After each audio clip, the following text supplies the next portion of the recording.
tu achas que tens mesmo de falar com toda a gente para vender, então no fundo estás só a construir um problema. Olá, este é o Mano a Mano, um podcast sobre branding, marketing, negócios, estratégia, sem rodeios. Aqui não vais encontrar fórmulas mágicas nem verdades absolutas. Vais encontrar aquilo que eu penso, que eu pesquiso, que eu explico e muito da minha opinião, na verdade. Eu sou a Mariana Mano e este podcast existe porque realmente acredito que os negócios não falham por falta de esforço, mas por falta de clareza. E eu estou aqui para te dar. E hoje estamos aqui para falar de um tópico muito importante que eu demorei muito tempo a aceitá-lo como ele era e com as suas verdades. Uma marca neutra é uma marca esquecível. E hoje eu quero explicar-te o porquê de ser realmente impossível agradar a todos, como isso te pode prejudicar e ainda ajudar-te a encontrares e definires o teu público-alvo e as tuas personas. Algo que é crucial para o teu serviço, para a tua comunicação, para absolutamente tudo.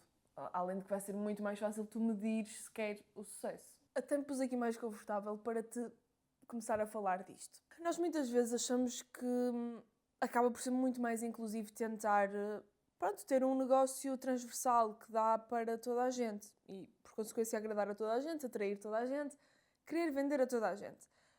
Falo por mim, enquanto people pleaser crónica, em recuperação, que isto acaba por ser realmente um ponto que te vai prejudicar muito mais do que te vai ajudar. Eu vou explicar. Querer agradar a toda a gente com o nosso negócio, com o nosso serviço e produto acaba por não ser tão inclusivo como nós tendemos a pensar. Mas antes disto, é importante perceber de onde vem esta vontade de querer atingir todos os pontos e todas as possibilidades. Eu apontei tudo aqui porque eu não queria mesmo esquecer-me e acabei por escrever a fundo para este episódio. Então vamos lá perceber de onde é que isto vem. Primeiro, pode vir do medo de perder oportunidades. O que, confesso que este era também o meu maior problema. Numa fase inicial do negócio, obviamente que nós não vamos recusar trabalho. Por consequência, não estava a ter qualquer filtro em quem estava a entrar no meu negócio por este medo de perder oportunidades. O segundo lugar de onde isto pode vir vem um bocadinho colado ao anterior. Nós não só queremos não perder oportunidades, como obviamente não queremos deixar dinheiro na mesa. E esta ideia de que podemos estar a deixar dinheiro na mesa, a verdade é que se esse dinheiro vier do público que nós não queremos, será que queremos mesmo esse dinheiro? Claro que numa fase inicial do negócio sim, aliás. Foi exatamente o que eu fiz. Portanto, a minha experiência valida tudo isto, principalmente porque nós queremos ver o negócio que estamos a criar a resultar. Ou seja, recusar dinheiro acaba por ser só parecer uma loucura. E eu acho que este é realmente o tipo de erros, entre aspas, que a curto prazo e numa fase inicial são mesmo normais e se calhar até necessários, porque também nos mostra outras vias que até poderíamos tomar, depende, claro, do tipo de negócio que estivermos a falar, mas num prisma geral acho que sim. Mas de qualquer maneira, assim que nós conseguimos ultrapassar este ponto de querer aceitar tudo, as coisas ficam diferentes. E o terceiro ponto que eu tenho é o alimentar do ego por o nosso produto / serviço servir a toda a gente, servir para toda a gente. Porque parece que criámos aqui uma coisa, brutal, que dá para... Lá está, não segmenta nada. O problema disto é que se calhar se não segmenta nada também não é profundo o suficiente. E atenção que não é que não possa ser profundo o suficiente, mas vai ser mais difícil conseguir trazer esta percepção para o teu público e para o teu público realmente confiar e comprar. E agora que entendeste onde é que isto pode vir, eu vou explicar-te como é que marcas fortes funcionam e como elas nem procuram agradar a todos, nem agradam efetivamente a todos. Aliás, algumas agradam a mais, outras a menos, mas o que acontece é que acabam por gerar fãs e haters. Mas fãs. E um fã vai defender a marca. Vai, em parte, viver a marca. E é isto que qualquer marca quer. Porque se tu tiveres também um público neutro, ele mais dia menos dia desaparece. E não é bem isso que se procura. Há uma frase que eu quando li a primeira vez me perturbou um pouco, porque lá está, people pleaser e tal. E eu acho que não estava bem acho que não estava bem pronta para lidar com ela. Acho que hoje estou mais pronta. Que é, se ninguém te odeia, ninguém te ama. Eu não tenho a certeza se isto é bem assim. Principalmente na vida pessoal, porque eu até ouvi isto num contexto de vida pessoal. Agora, nos negócios, compreendo que isto faça sentido, precisamente por isto que eu acabei de dizer dos fãs. Tu tens de ser tão claro e forte que vais ter pessoas que vão mesmo gostar de ti e pessoas que não vão gostar. Atenção, eu quando digo de ti, é de ti enquanto marca, não enquanto pessoa. Porque tu e a tua empresa, por mais que a tua empresa ou o teu negócio sejas só tu, não é a mesma coisa. Tu não és a tua marca e a tua marca não és tu. Coisas separadas, claro que obviamente há aqui muitos pontos que se encontram no meio, mas são coisas diferentes. Uma pessoa não gostar da Mariana a nível profissional não significa que eu seja horrível a nível pessoal. E é muito importante não esquecer disto, porque também já me aconteceu e por isso é que te digo. Aliás, repara que nem faz sentido. Uma pessoa falar mal de um serviço meu não significa que eu seja uma má amiga. Não há qualquer ligação. E nós até conseguimos trazer isto para algumas personalidades da internet, eu acho, que é... E trago-te este exemplo um bocado tonto e até poderemos considerar um pouco inapropriado. Mas se isto ainda não te faz sentido, talvez agora faça. Repara que personalidades fortes, e não estou a falar de pessoas mal educadas, estou a falar de personalidades fortes que têm opiniões fortes, que trazem a sua opinião e personalidade para a internet. Estas pessoas têm sempre quem as adore e quem as odeie. E isso faz, na maioria dos casos, com que elas cresçam. E dá para transpor este pensamento para as marcas. Principalmente porque não estamos aqui a falar de entrar em polémicas e lá está, desrespeitar, whatever. É só mostrar-te como personalidade, trazeres traços das tuas opiniões, daquilo que te faz ser o que tu és, tua marca, vai conseguir atrair pessoas mais perto. Vou tentar clarificar isto de outra maneira. Vamos falar de 3 exemplos de marcas, efetivamente marcas absolutamente reconhecidas, que há mesmo quem as defenda com unhas e dentes e que há quem as teste. E eu não te vou dizer a minha opinião sobre elas, porque acho que não vale a pena. Portanto, começamos com o exemplo clássico que todos conhecemos, que é a Apple. Se tu pensares na Apple, pá, é impossível ficar no meio. Ou amas ou odeias, ponto. Por acaso já conheci uma outra pessoa que fica no meio. Mas existe sempre uma exceção para comprovar a regra, portanto está tudo bem. Portanto, tu tens pessoas que parece que defendem a Apple quase que fosse parte da sua identidade. E pagam sem questionar, aliás, que entram no ecossistema e tudo passa a ter de ser ecossistema Apple. E há outras que acham os produtos caros, não conseguem entender o valor daquilo, sentem que o sistema operativo é limitador. E a Apple não tenta convencer quem não gosta. O que ela fez foi então criar um ecossistema para que todos aqueles que acreditam nesta filosofia e naquilo que eles defendem e entregam possam entrar ainda mais a fundo. Por isso é que cada vez têm mais produtos, lançamentos, possibilidades. Porque a Apple, na verdade, até é um excelente exemplo da maneira como conseguem fazer com que o cliente volte, que queira comprar, que ao fim de 2 ou 3 anos vai voltar a comprar deles. Mas são aqueles que querem. Porque a Apple, mais uma vez, não quer saber de quem não quer saber deles, no fundo. O segundo exemplo que eu te trago é a Nike. É uma outra marca que não tenta ser muito neutra, não. A Nike tem aqui valores muito claros. A atitude, a superação, o seu posicionamento social. E tu aqui acabas por ter pessoas que se sentem profundamente representadas. E tens também pessoas que acabam por rejeitar a marca precisamente por isso.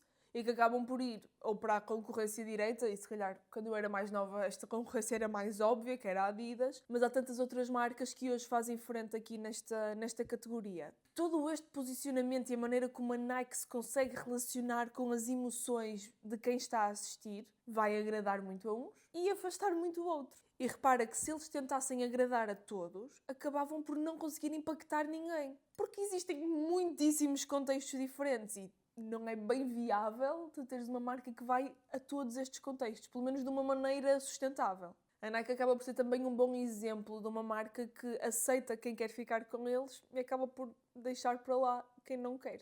E por fim, uma marca um pouco mais polémica, a Tesla.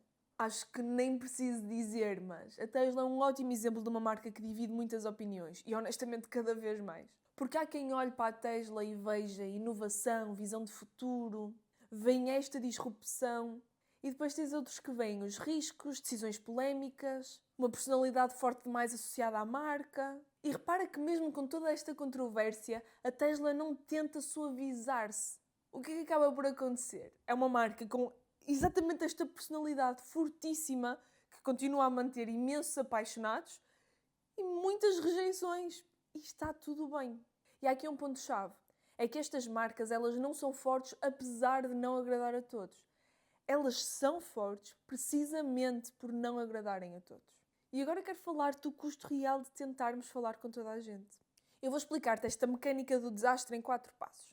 Primeiro, começa por entrar um cliente desalinhado. Vem com uma expectativa errada porque não é o teu público. E tu vais entregar o habitual, a mesma oferta para todos e a metodologia que não se vai encaixar em todos. O que é que vai acontecer? O resultado vai ser abaixo do esperado. E o cliente vai sair com uma narrativa que vai partilhar com o seu círculo de que este serviço não funciona, esta marca não dá. E o problema é que o cliente nunca vai achar que a culpa é dele. Isto é quase uma assimetria de culpa, acho muito engraçado. Mas é certo que ele dificilmente vai pensar isto não era para mim, e vai pensar é que o serviço não me presta e que a marca não é boa. E este é mesmo o ponto crítico de agradar a toda a gente. É que em vez de entregares um bom trabalho a todos, estás a criar grandes possibilidades de arruinar a reputação que a tua marca tem no mercado, independentemente do mercado que for. Então nós precisamos mesmo de perceber para quem é que nós estamos a falar e ir ao detalhe. E aqui que entram os conceitos de público-alvo e persona que eu te vou falar. Portanto, eu vou começar a falar-te disto a nível de dimensões, porque há aqui uma dimensão que vai decrescendo. Então eu vou começar a falar-te a nível de dimensões. Eu tenho isto aqui tudo apontado para que não me falhe nada. Portanto, nós começamos com o mercado. Dentro do mercado escolhemos um segmento de mercado. Dentro desse segmento, o público-alvo. E dentro do público-alvo, a persona. Parece muita coisa? Não é. Calma. Temos um mercado total. Portanto, tudo. Mercado. Eu vou trocar isto por miúdos para que não seja tão complicado. O meu segmento, nós aqui podemos afinar ou generalizar tanto quanto quisermos. No meu caso, acaba por ser prestação de serviços. É o meu segmento dentro do mercado. Dentro do mercado vem o meu público-alvo, os empreendedores digitais, e dentro dos empreendedores digitais é que eu vou buscar a minha persona. Uma personalidade fictícia, mas bem real. No fundo, aqui o público-alvo é uma decisão estratégica. Nós vamos jogar nesta área, eu vou jogar na área dos empreendedores digitais. Mas a persona é um rosto humano dentro deste público-alvo, em que nós vamos ter de definir as suas motivações, as suas dores, as suas dúvidas, aquele que é o seu processo de decisão. Ou seja, o público-alvo é a decisão e a persona é a tradução dessa decisão. E para mim a melhor parte é quando tu começas sem isto definido, que mais uma vez é o mais normal, vai permitir-te definir isto muito melhor à frente, porque vais acabar por conhecer vários tipos de clientes e perceber aquele que é o que tu mais gostas de trabalhar, qual é que é o tipo de dores dele, qual é que é o tipo de dúvidas, qual é que é o processo de decisão dele, para que depois tu possas replicar esse conhecimento para atrair mais pessoas assim. Portanto, eu vou dar-te aqui uma framework muito simples, são 4 passos para tu encontrares a tua persona, o teu público ideal. Como já tiveste vários clientes de várias áreas, portanto, nunca muito direcionados, vamos ter de olhar para todos eles e fazer uma resposta para cada uma destas perguntas. Primeiro, perceber qual é que foi o teu cliente com quem já tiveste melhores resultados. Isto de resultados, obviamente, é relativo e proporcional àquilo que é a tua entrega. No meu caso, os resultados acabam por ser a parte da clareza, acabam por ser as mensagens, o engagement. No teu caso, tu fizeres o acompanhamento financeiro de um cliente, tem a ver com não só os resultados da sua organização financeira, mas provavelmente a sua paz de espírito, porque provavelmente é isso que ele precisava. E tu tens de perceber aqueles que saem mais satisfeitos, que te dão melhor feedback e que realmente os resultados, aquilo que são as métricas de sucesso do teu serviço, têm mais cheques. Depois, perceber o tipo de cliente que te dá energia e que te drena energia. Perceber aqueles que só te estão a desgastar e aqueles que ainda te motivam mais. Que características é que estas personalidades, estas pessoas têm? Que tipo de negócios é que têm? Porque tu podes definir o teu público não por exemplo, no meu caso, eu presto serviços de estratégia digital. Vamos fazer vamos reposicionar a marca, vamos olhar para tudo aquilo que engloba a sua comunicação mesmo antes do conteúdo. E no meu caso, interessa-me muito menos o nicho de negócio e interessa-me muito mais a forma de pensar da pessoa e o ponto de negócio em questão. E a minha persona é muito mais definida pelos pensamentos e ações e stress e preocupações que tem do que pelo nicho em que atua. Entendes? E atenção, porque é este o momento em que eu estou. E nós vamos conseguindo afinar o nosso público ao longo do tempo. Quanto mais experiência temos, quanto mais pessoas passam por nós. Aliás, há até uma estratégia muito interessante que te deixo aqui, no caso do teu negócio, se for possível. Se tu conseguires abrir um serviço de consultorias e fazer imensas consultorias, num curto ou mais longo espaço de tempo, o que é que vai acontecer? Vais conhecer diversas pessoas, conhecer diversos pontos de vista, diversos contextos e perceber aqueles em que ao fim de uma hora de consultoria mais transformação acontece. E que mais energia te deu. E que mais motivação te trouxe. E que mais te encheu também o coração, porque isso é muito importante. E de repente tens muitos dados sobre esse público, porque tiveste pelo menos uma hora de conversa com cada uma destas pessoas. Da mesma maneira que vais perceber exatamente os traços de personalidade que tu não queres mais. E atenção, podes fazer isto com uma consultoria paga e eu acabo por fazer isto inevitavelmente com o meu diagnóstico gratuito. Eu tenho um diagnóstico estratégico gratuito em que tu podes candidatar-te, eu vou analisar as tuas respostas e poderemos avançar para uma sessão se assim achar que faz sentido. E nestas sessões eu acabo por nem sempre selecionar só as pessoas mais acertadas para o meu negócio. Mas a verdade é que mesmo não selecionando só as mais acertadas, eu aprendo sempre com as outras também. E isto é um trabalho que se faz ao longo do tempo. Eu vou descobrindo mais dores do meu público quanto mais eu falo com o meu público. Quer sejam os que já compram, os que estão a pensar em comprar, os que só seguem online. Portanto, agora voltando à frameworkzita que estávamos a falar, a terceira pergunta é tu conseguires olhar para aqueles que implementam o que tu indicas e aqueles que só estão a sentir-se culpados e a fazer-te ficar frustrada. Porque, e até tenho uma amiga a quem isto já aconteceu, tem um serviço espetacular, mas que, como não fez um filtro tão bom, numa fase inicial, acabou por aceitar pessoas que não estavam necessariamente prontas para aquilo e que acabaram por a frustrar, também tirar energia e não implementar nada daquilo que ela preparou. Isto é muito desgastante para um negócio, porque lá está, tu estás a dar de ti, estás a querer fazer um bom trabalho, estás a querer que daquele bom trabalho saia um bom feedback e às vezes a pessoa só não é a pessoa indicada para comprar aquilo. Por isso é que eu também tenho muito esta política de não forçar vendas a rigorosamente ninguém. Aliás, eu acredito mesmo que isso não é esse o caminho. E por fim, alinhado com o que eu já estava a dizer, é tu entenderes quem é que tem fit com a tua visão e método. E não serem só pessoas aleatórias. Uma coisa que aconteceu desde que eu comecei a publicar, versus quando eu não publicava e por isso os clientes vinham por recomendação, é que os clientes que hoje vêm, como podem consumir todo o meu conteúdo online se quiserem, acabam por ter sempre algum contexto extra. E é isto que para mim é mais fascinante nas redes sociais. É que há uma maneira das pessoas me conhecerem sem me conhecerem.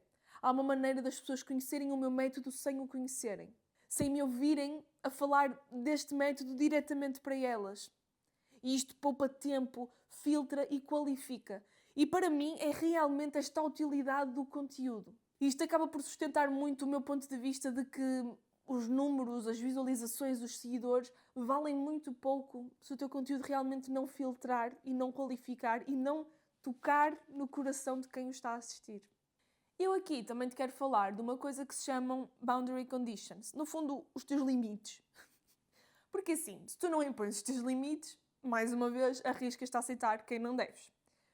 Portanto, aqui a ideia é que tu entendas que realmente não é uma loucura se tu, no teu conteúdo ou na tua comunicação, generalizando, também disseres para quem não é este serviço, para quem não é o teu negócio. Isto porque se tu defines o teu público-alvo e não deixas também definido quem fica fora dele, também te arriscas a que não seja assim tão claro. Porque a verdade é que nem toda a gente tem uma noção tão clara de si. Então às vezes é mesmo preciso dizer este serviço não é indicado para empresas que... E está tudo bem. E está tudo bem e eu sei que isto é duro, atenção. Eu sei. mesmo. Mas é isto que vai fazer com que quem chega até ti seja muito mais qualificado. E agora, um bocado de tudo aquilo que eu já tenho vindo a dizer. A verdade é que isto não vai só mudar as tuas vendas, que no fim do dia é o resultado que nós queremos, mas como também vai mudar o conteúdo, vai mudar a tua estratégia de marketing. Vai mudar o teu branding, porque o branding tem de ser direcionado para alguém, para algum tipo de pessoas, para algum tipo de personalidade, as que tu queres atrair. Quando tu tens uma persona concreta, o teu tom, a maneira como tu falas vai mudar logo, porque fica muito claro para quem tu estás a falar. E no fundo passas a falar como quem está a falar para alguém em particular, alguém específico, e não só a ver se o que eu estou a dizer cola em alguém e faz sentido a alguém. A verdade é que como tu ficas a saber para quem tu estás a falar, tudo fica muito mais natural. Imagina que, e eu não te vou dar aqui uma persona muito particular, mas só definindo o público-alvo e uma outra característica. Imagina que são freelancers, que estão a começar, mas que já publicam muito e mesmo assim não conseguem vender. Portanto, são pessoas que já têm alguma familiaridade com as plataformas, ou pelo menos com a criação de conteúdo, a bem ou a mal, mas que claramente há aqui uma falha no processo de venda, na maneira como vão captar leads ou pessoas interessadas. O genérico de conteúdo seriam dicas para crescer nas redes sociais ou dicas para vender nas redes sociais. Mas com isto definido, tu podes ser muito mais clara. E agora tu podes ser muito mais clara e dizer...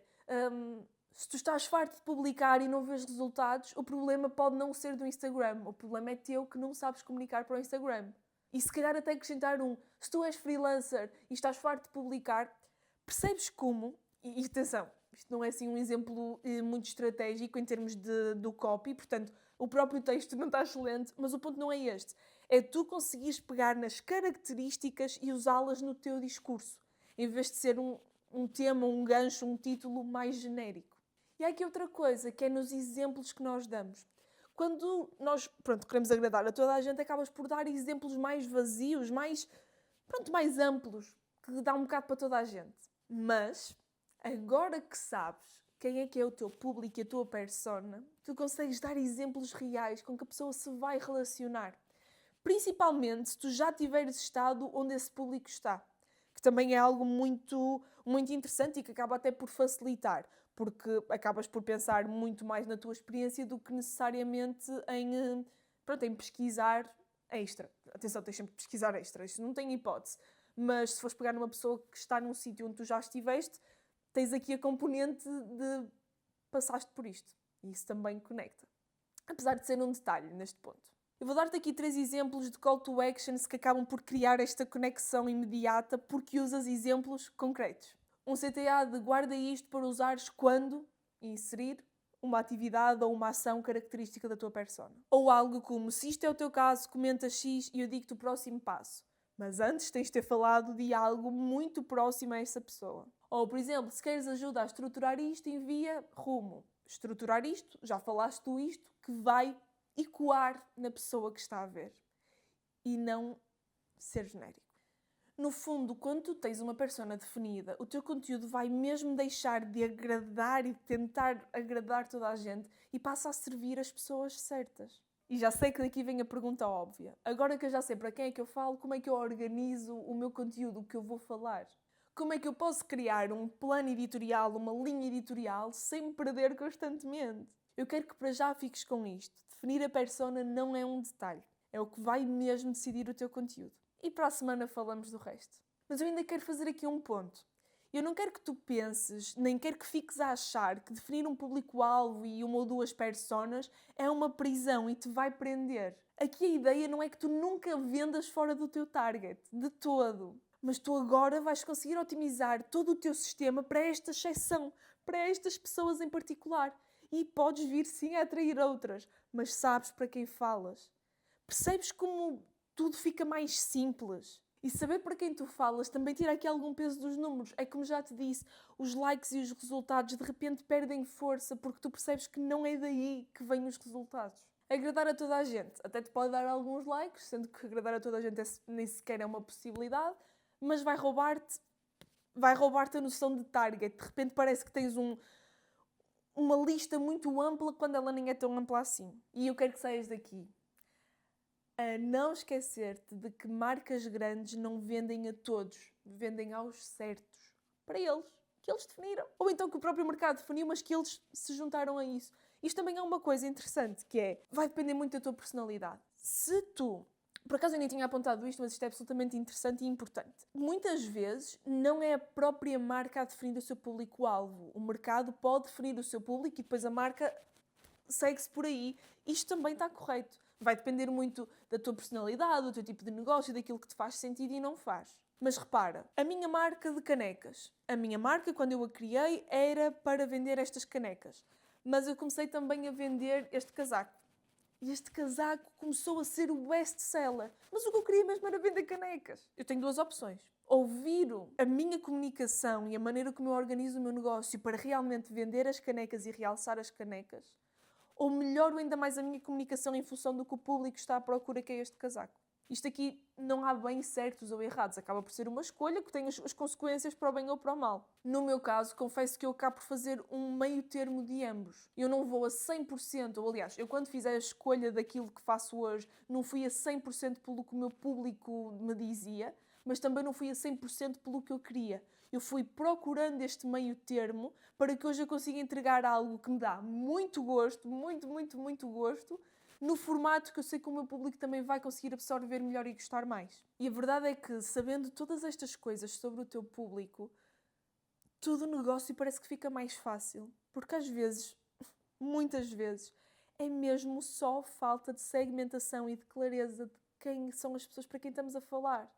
A tua marca são as pessoas para quem tu estás a falar. Ponto. E de repente o conteúdo deixa de ser um problema porque tu tens toda uma personalidade para trabalhar e para ativar. E se este episódio te tocou de alguma maneira, peço-te por começares por escrever para quem é o teu negócio e para quem não é o teu negócio. Numa maneira genérica. E com o tempo vais definindo e aprofundando nesta personalidade. Que ela existe. Tu podes não a conhecer, ou até podes conhecer poucas, mas elas existem mais. Muitas. Que estão prontas para comprar de ti, mas tu não estás a falar com elas. Se este episódio te ajudou a pensar melhor, ele já cumpriu o seu papel. Estratégia não é fazer mais, é pensar melhor. E o Mano a Mano existe para isso. Organizar ideias, criar direção e ajudar-te a tomar decisões com mais consciência. Encontramos-nos no próximo episódio e não te esqueças, o teu negócio merece pensamento.